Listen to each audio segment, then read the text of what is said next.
నియోజకవర్గం YCP MLA అభ్యర్థి మేకపాటి రాజగోపాల్ రెడ్డి కోడలు మేకపాటి నిహారికారెడ్డి ఎన్నికల ప్రచారంలో భాగంగా ఉదయగిరి పట్టణంలోని యూనియన్ రోడ్డు పలు ప్రాంతాల్లో ప్రచారం నిర్వహించారు. ఈ సందర్భంగా ఆమె గడప గడపకు తిరుగుతూ ఫ్యాన్ గుర్తుపై ఓటు వేసి ఉదయగిరి ఎమ్మెల్యే అభ్యర్థిగా మా మామ మేకపాటి రాజగోపాల్ రెడ్డిని అత్యధిక మెజారిటీతో గెలిపించాలని కోరుతూ పశువుల కాపరికి ఓటు అవగాహన కల్పిస్తూ వివరించి ముందుకు సాగారు. రాజగోపాల్ రెడ్డి నాయకత్వం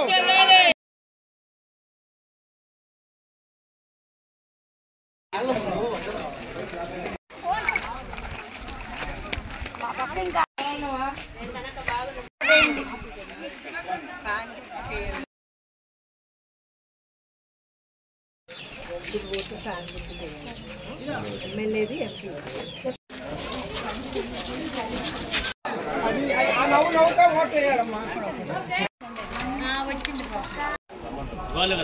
అమ్మ చెప్తున్నా